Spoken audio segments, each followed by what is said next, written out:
hear a conversation between a psychiatrist in the medical centre of the college and a new student. First, you have some time to look at questions 1 to 4.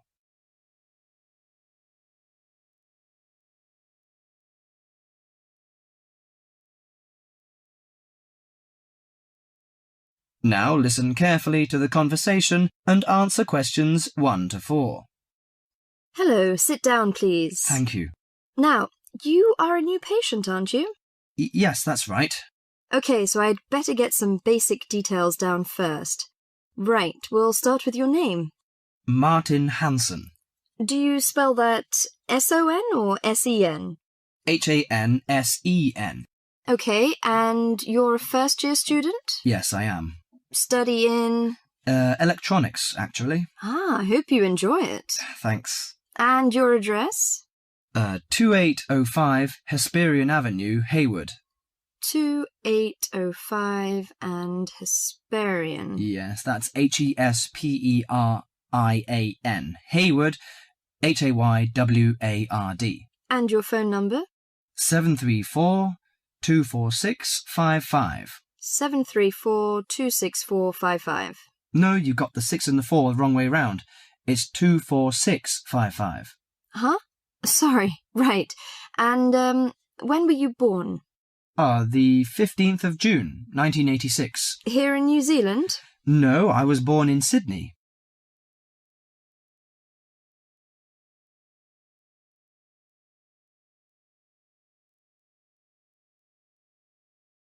Before you hear the rest of the conversation, you have some time to look at questions 5 to 10.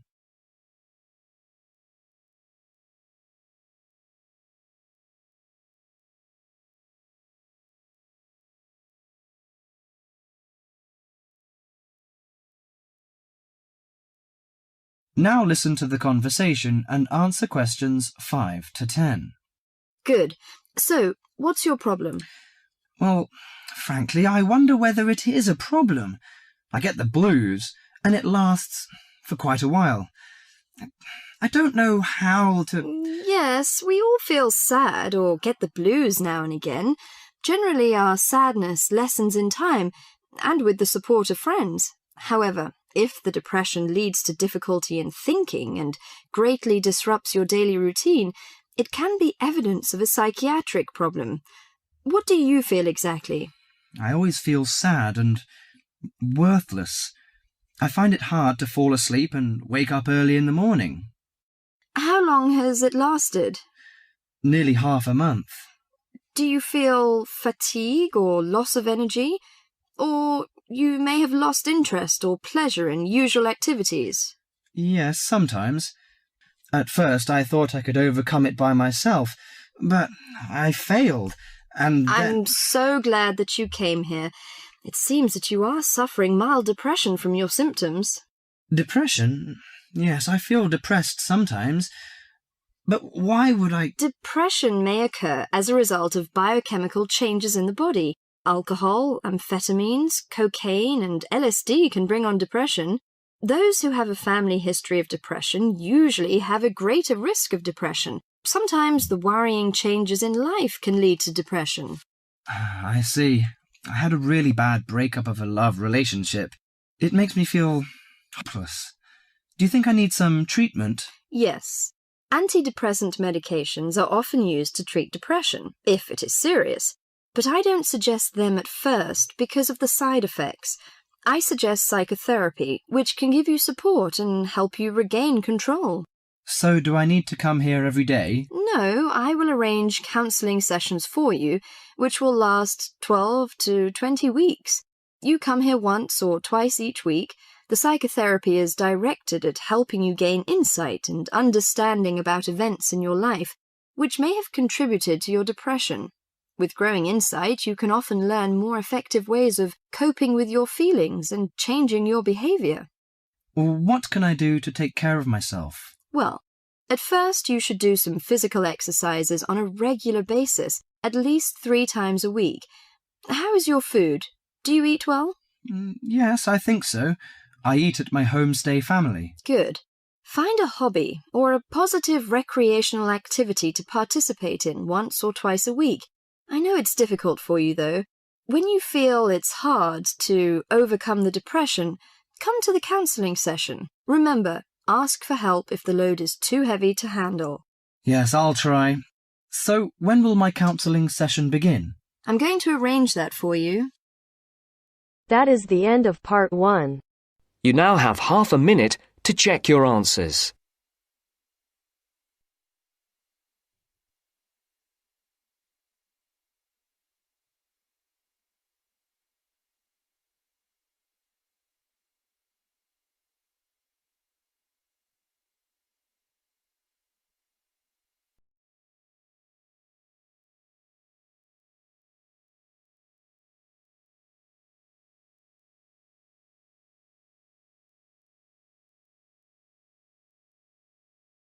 Now turns to part 2.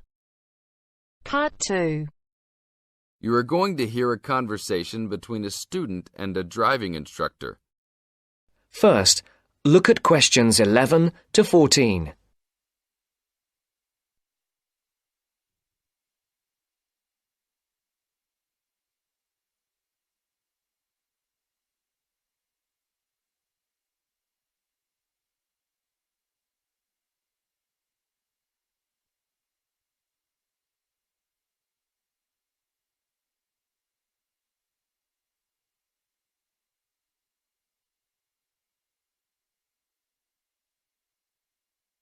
Listen carefully. Hello, I'm going to be your driving instructor today. Are you ready to begin? Hi, hope you don't mind. It's my first time driving a car. Of course not. That's my job. I teach people like you how to become a safe and responsible driver. So let's begin. Remember, the most important rule of driving: safety first. There are some steps to follow. First, you should put on your seatbelt. You should always remember to do that. In case of an accident or emergency, having a seatbelt on is of utmost importance. Okay, I have my seatbelt on. Now what should I do? Start the car. Good. Now make sure that the steering wheel is in the proper position and that your seat is not too far or not too close to the pedals. I'm all ready to go. Should I shift into first gear? Don't forget to put the parking brake down. You don't want to drive with that up. Oh yeah, I almost forgot. If I have the parking brake on, I won't be able to accelerate. Yes, that's right. Now put the car in reverse and slowly back out of the parking space. Good. Put the car in first gear. When should I shift? Is it better to shift slowly or quickly? You can shift whenever you feel is appropriate. This means shifting should occur smoothly. Do not shift too slowly or you will stall. Shifting too fast will waste gas. Shifting is simple. Just remember to shift smoothly. To shift, you will have to push the clutch and then push the gas pedal. Before the broadcast continues, look at questions 15 to 20.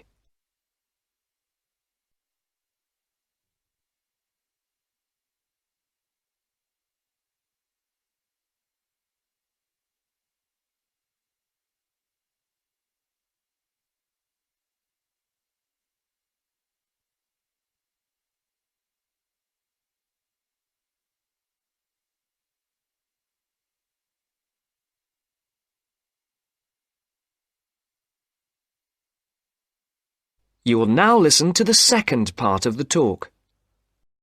Remember, smoothly is the key to good shifting. Like this? Yes, that's good. Now keep it slow. Don't drive very fast just yet. Be sure to constantly check your mirrors for oncoming traffic. Always be aware of everything that is around you, including 3 important things. Remember these 3: people crossing the streets, other cars, and bicycles riding next to you.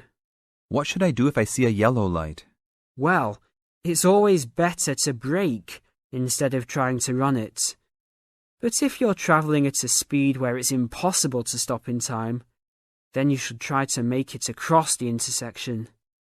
But remember, you should always try to stop. It's the safest way to avoid an accident. Even if I have to brake very suddenly? Yes, even if you have to brake suddenly. What about if a driver behind me is going a lot faster than I am? You should always be ready to move to a slower lane if a driver behind you is forcing you to go faster than you are comfortable with. Never try to speed up to accommodate a faster driver. You could risk an accident or a speeding ticket. It's better to let him go. That sounds like good advice. Be careful. There is a sharp turn up ahead. Remember to brake before turns. Otherwise, you might flip over if your speed is too high going into a turn. Got it. I know that I should always try to observe all traffic safety. That's right. If safety is not your first priority, it will make driving very dangerous for you and other drivers on the road. Okay, park the car here. You did a great job today for your first day. I'll see you in 3 days. Thanks so much. I will see you then.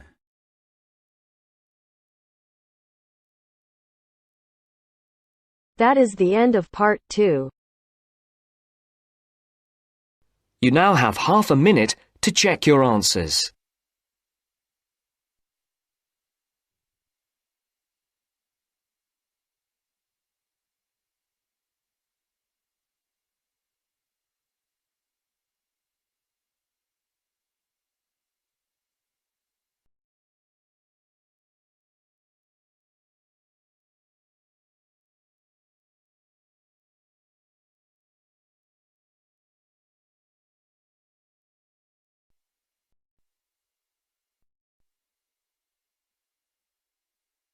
Now turns to part 3. Part 3. You will now hear a radio talk on agricultural regulations. First, you have some time to look at questions 21 to 25.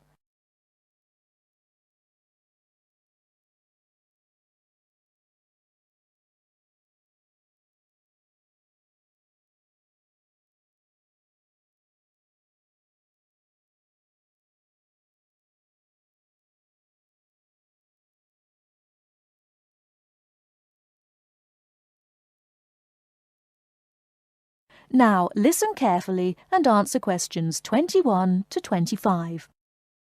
Could there be clearer proof of the arrogance and indifference of those who are supposed to keep our food safe than the muzzling of John Verrill? Agriculture is a business, true, and businesses have to make money. But this shows how ministers and officials put the profits of the agriculture business before the well-being of the British people. Mr. Verrill, a pharmaceutical chemist, was appointed to represent consumers on one of the many committees that advise the government on food safety.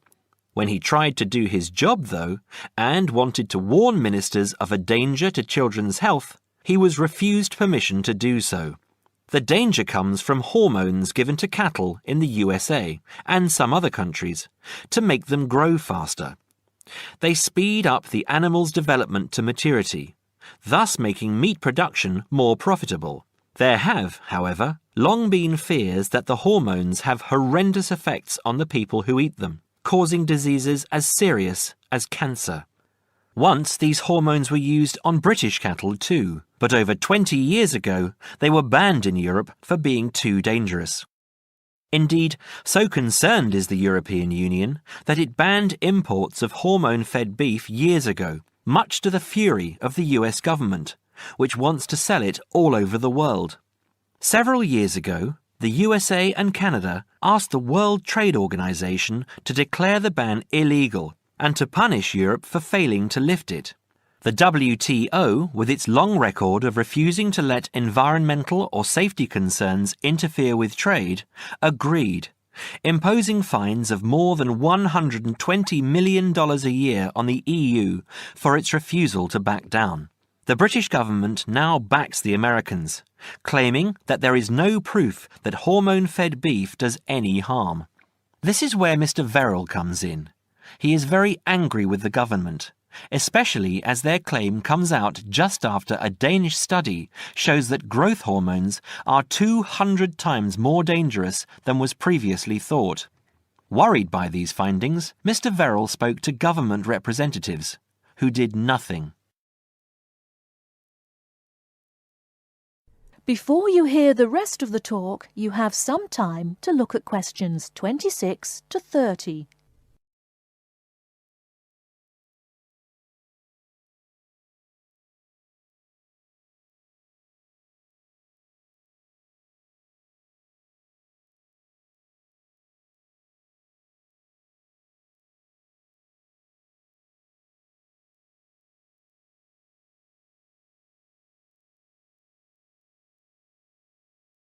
Now listen and answer questions 26 to 30. Not only that, but they have not been testing beef which is imported, which, by law, they are required to do. This directly affects the British public, as about 40% of the beef British people eat comes from abroad, supposedly from countries like Brazil, which does not allow the use of growth hormones. Brazilian beef is stocked by some British supermarkets and widely used in catering. Yet, when a Brazilian farm was recently visited by EU inspectors, a large stockpile of this banned substance was found. This is not the first food scandal we have had in our country. Take the present concern over a well-known chocolate company. Several months ago, the company found out that its sweets were contaminated with a rare form of salmonella, but they did nothing about it, leaving their sweets in the shops to be bought by the unsuspecting public. It was not until 5 months later, when several children had suffered food poisoning, that the chocolate bars were removed from the shelves. It makes you wonder how many other dangerous foods have been allowed onto our plates. That is the end of part 3. You now have half a minute to check your answers.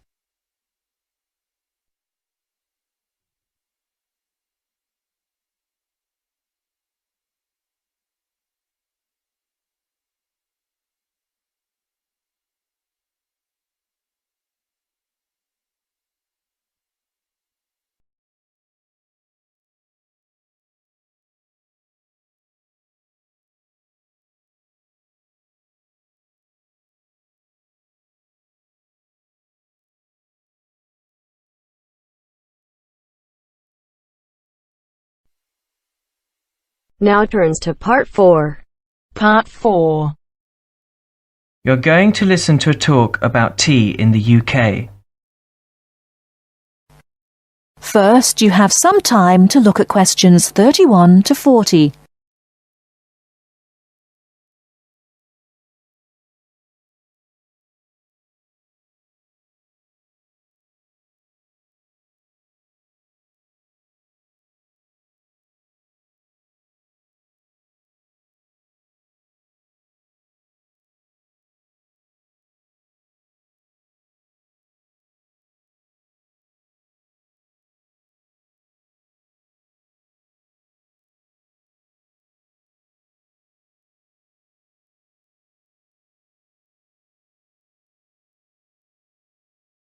Now listen carefully and answer questions 31 to 40.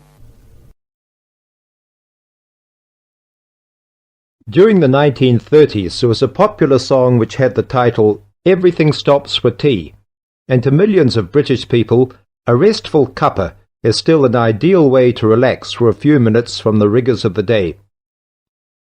The English custom of drinking tea has its roots in the 17th and 18th centuries. When first imported to Britain, the exotic cha, or cha, as the Chinese tea was variously called, was considered a man's drink to be enjoyed with colleagues at London coffee shops. These were popular meeting places for many walks of life: politicians, lawyers, poets, actors, and writers. Many London clubs began in this manner, and the famous Lloyd's Insurance underwriters started out as Lloyd's Coffee House. In 1706, the first coffee house that offered tea was Tom's Coffee House, owned by Thomas Twining. He realized that he needed to introduce an added attraction to compete with the many other coffee houses in London, and tea was rare, exotic, and extremely expensive. With these credentials, tea became an exclusive drink and enabled Twining to open a tea shop under the sign of the Golden Lion in the Strand. By the 18th century, the ladies of the more affluent classes were going China mad, using tea as an excuse for displaying their extravagant purchases of Chinese porcelain and Dresden tea sets. A comprehensive tea tray would consist of a teapot and stand, teacups and saucers, sugar bowl, milk jug, and basin for discarded tea and tea leaves. Tea was still expensive and kept in locked tea caddies. Skilled craftsmen fashioned caddies of carved inlaid woods fitted with crystal and precious metals. To ensure the servants weren't tempted by this priceless commodity, the caddy was kept locked, and only the mistress of the house held the key and prepared tea when guests came to visit. No well-brought-up young Englishwoman could consider herself socially acceptable unless she knew how to brew a proper cup of tea. As the 18th century progressed, changes in commerce and working hours resulted in the main meal of the day being taken much later in the evening. The prospect of lasting from breakfast until evening did not appeal to the Duchess of Bedford, who is usually credited with being the first to alleviate late afternoon hunger pangs by introducing a small 4 o'clock meal served with tea. With time, the light, wafer-thin toast or delicate white bread gave way to exotic fillings like tomato and egg, cucumber, chicken, or potted shrimps, followed by buttered scones, crumpets, or elegant pastries. The popularity of tea continued to spread, but it was not until 1839 that the first shipment of Assam Indian tea was landed in Britain. A healthy trade with India was soon established, and tea clippers, like the Cutty Sark, now a museum in a dry dock at Greenwich, were reaching the peak of their sailing days. In 1879, the first limited shipments of Ceylon tea began to arrive, and by 1880 this had been firmly established alongside Indian and China teas, giving the broad range of teas that are available today. There have been few changes in 3 centuries of tea trading. London is still the centre, and indeed Twining still has a shop on the site of the original Tom's Coffee House at 216 The Strand. The name Twining has been linked with tea for over 280 years. Indeed, it was Richard Twining, in his capacity as chairman of the dealers of tea, who in 1784 persuaded Prime Minister William Pitt to reduce the high tax on tea, making the beverage more accessible to the general public. That is the end of part 4. You now have half a minute to check your answers.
Hi, this is IELTS Bob.